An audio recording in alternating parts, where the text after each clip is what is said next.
प्रकार पुण्यात्माओं, अभी तक यो ज्ञान का टोटा रहा और हम धोखा यूं खाते रहे कि ये संत जो है ये पहुंचे हुए हैं। बता, इन सतपाल जी महाराज और ये बाल योगेश्वर जैसे इन कक्का नहीं पता भक्ति मार्ग का, ये आसाराम महाराज जैसे और करोड़ों को डुबो के और ये अपना जीवन नाश करके चले जाएंगे। अब ये अब परमात्मा कहते हैं गुरुआ गाम बिगाड़े संतो गुरुआ गाम बिगाड़े, ऐसे कर्म जीव कला दिए ईब जड़े ना जाड़े। ऐसे उठ जाती है न समझाओ तो उल्टे पड़े नो कहो वाह भाई वाह निंदा करता रामपाल तो। अरे भले आदमियों, इसे बड़े बड़े माइक लाकर टेलीविजन पर मैंने निंदा करने में टाइम पाया। ऐसा मूर्ख हूं मैं कि मैं निंदा करूं अपने कर्म बिगाड़ूं।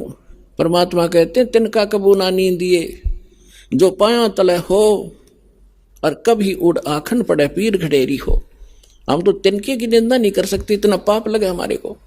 लेकिन जो परमात्मा ने डंडोरा पीटा था, सच्चाई कहा था ढोल के डंके पे, आज सेवा दास को मिली है और आखिरी सांस तक निभाऊंगा, चाहे सांस तड़के निकल जाओ।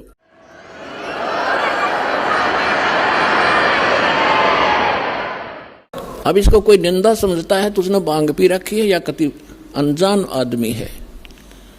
अब जैसे किसी ने नकली नोट बना लिए थे पीछे, और बहुत भी बनाते रहते हैं समय समय पर, और सरकार क्या करती है डुप्लीकेट और ओरिजिनल को दोनों को साथ साथ दिखाती है।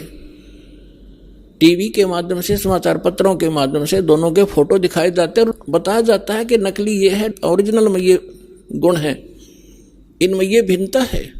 तो क्या सरकार आलोचना करती है, महापरोपकार करती है, ना ठग लूट ले जाते संसार को। तो ये दास कर रहा है। हमारे ओरिजिनल नोट है हमारे सदग्रंथ और वो महापुरुषों की अमर वाणी जिनको भगवान मिला, और ये डुप्लीकेट अनुभव है इन संतों के जो उनसे मेल नहीं खाते, उनको त्याग दो, ओरिजिनल नोट ग्रहण करो बरवाला आश्रम में आके। इतनी सी बात है। अब इसको कोई निंदा कहता है तो कुछ दिनों में फिर वो इस ज्ञान को समझकर गुणगान किया करेगा, रोया करेगा एकांत में बैठ के, कैसे महापुरुष के बारे में मैंने क्या शब्द बोल दिए। कबीर साहब कहते हैं सतगुरु के सिजदा करूं कर्म छुटाए कोट, और जो ऐसे सतगुरु की निंदा करे फिर जम तोड़ेंगे होठ। उसके बुरा हाल होगा उन लोगों का आगे चल के, समय पर ना संभले तो।